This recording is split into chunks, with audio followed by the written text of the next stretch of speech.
Warahmatullahi wabarakatuh. Selamat pagi anak-anak. Kali ini kita akan belajar tentang tema 6, subtema 1, pembelajaran yang kedua. Melanjutkan pembelajaran pertama kemarin, masih tentang panas dan perpindahannya. Anak-anak bisa melihat tayangan gambar yang ada di video berikut ya. Di situ ada 3 anak yang sedang menghangatkan tubuhnya dengan memanaskan api di tengah-tengah mereka. Apa yang anak-anak rasakan kalau anak-anak melakukan hal yang seperti pada gambar tersebut? Ya, tentunya badan kita mulai dari anggota tangan, kulitnya akan terasa hangat. Ada peristiwa apakah pada kegiatan tersebut? Mari kita bahas pada materi kali ini. Anak-anak semua yang Bapak banggakan, untuk tema 6 subtema 1 pembelajaran kedua ini membahas tentang muatan bahasa Indonesia, yaitu KD ke-3.3 dan KD 4.3. Untuk muatan bahasa Indonesia, ini adalah materi ringkasan tentang membuat kesimpulan dari teks eksplanasi.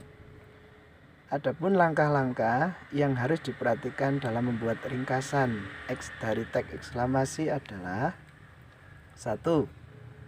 Bacalah teks dengan seksama.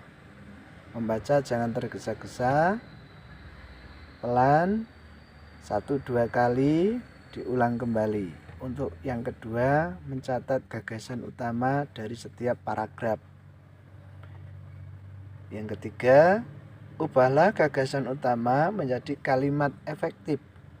Jadi setelah dicatat, anak-anak bisa menambahkan beberapa kata sehingga gagasan utama yang diambil dari setiap paragraf tadi menjadi kalimat efektif.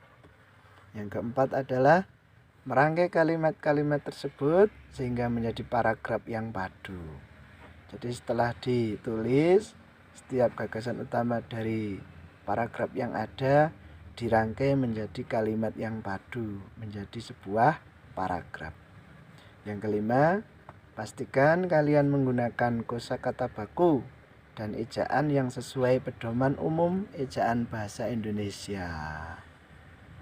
Ya, anak-anak semua yang Bapak banggakan, untuk muatan IPA KD 3.6 dan 4.6 adalah menjelaskan pengaruh kalor terhadap benda. Perhatikan skema perubahan wujud benda karena pengaruh kalor atau adanya panas atau suhu yang meningkat sehingga benda itu dapat berubah wujud. Perubahan wujud benda bisa kita lihat pada bagian berikut. Ada 3 benda, cair, gas, dan padat. Yang pertama, silakan anak-anak perhatikan benda cair yang ada dalam gelas tersebut. Air atau benda cair yang ada di dalam gelas tersebut bisa berubah menjadi gas. Itu namanya menguap. Kemudian, benda cair yang ada di gelas atau benda cair bisa membeku sehingga berubah wujud dari cair menjadi padat. Berikutnya anak-anak, kita ke benda padat. Benda padat berubah gas sehingga disebut menyublim. Nah, dari gas bisa berubah lagi ke benda padat, namanya mengkristal atau mendeposisi. Sekarang dari benda padat bisa berubah menjadi benda cair, tentunya namanya tidak lain adalah mencair. Sedangkan dari gas bisa mencair, namanya mengembun. Suhu dapat diukur menggunakan termometer. Ada 4 satuan termometer yang biasa digunakan, yaitu Celcius, suhu kisaran 0-100, kemudian Reaumur, suhu kisaran 0 sampai 80, Fahrenheit suhu kisaran 32 sampai 212. Dan yang terakhir adalah satuan yang digunakan dalam termometer adalah Kelvin. Suhu kisaran 273 sampai 373. Berikut adalah gambar sebuah termometer. Ya, anak-anak mungkin pernah melihat gambar termometer seperti yang ada dalam tayangan video berikut. Di situ tertulis C atau skala Celcius. Kemudian di sebelah kanan dari C adalah huruf F atau skala Fahrenheit. Termometer ruang dengan dua jenis skala, yaitu skala Celcius dan skala Fahrenheit. Pada pembelajaran yang kedua ini kita juga belajar tentang muatan SBDP, yaitu KD 3.2 dan 4.2. Perhatikan anak-anak tentang pembelajaran berikutnya tentang SBDP, yaitu mengenal tanda nada pentatonis. Tanda nada pentatonis adalah tangga nada yang terdiri dari 5 nada pokok. Penta artinya 5. Ton artinya nada. Tangga nada pentatonis biasanya digunakan untuk pada musik daerah yang menggunakan alat musik tradisional seperti kelompok alat musik karawitan Jawa dan Sunda. Tangga nada pentatonis terbagi menjadi 2, yaitu pelok dan slendro.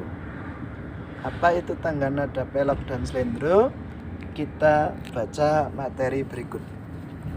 Tangga nada slendro adalah tangga nada yang memiliki karakteristik gagah, berani, lincah, dan gembira, atau lagu-lagunya itu melambangkan kegembiraan dan keceriaan. Sedangkan tangga nada slendro juga merupakan sistem urutan nada.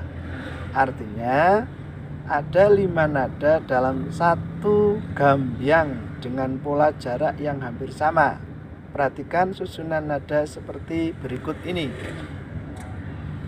Jadi intervalnya itu 2, kemudian setengah, 1, 2, dan terakhir adalah setengah.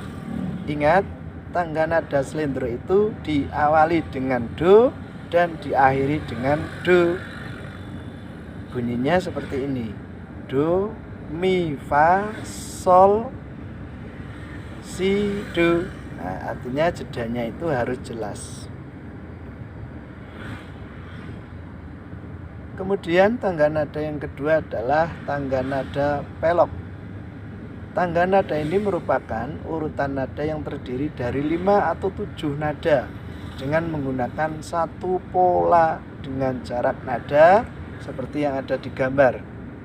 Perhatikan, nada diawali do, diakhiri do sama, tetapi intervalnya beda dengan tangga nada slendro tadi. Interval jaraknya adalah 1, 1, setengah, 1, dan 1,5. Tangga nada pelok ini biasanya terdapat pada lagu-lagu yang mengisahkan tentang kesedihan, atau lagu itu menggambarkan tentang kurangnya keceriaan, lagu-lagu sedih seperti itu. Anak-anak semua yang Bapak banggakan, kurang lebihnya materi pembelajaran kedua tema 2 subtema 1 ini sampai di sini dulu. Besok kita akan belajar lagi tentang tema 6 subtema 1 pembelajaran yang ketiga. Terima kasih. Selamat menyimak video dan bisa dicatat poin-poin yang pentingnya. Assalamualaikum warahmatullahi wabarakatuh.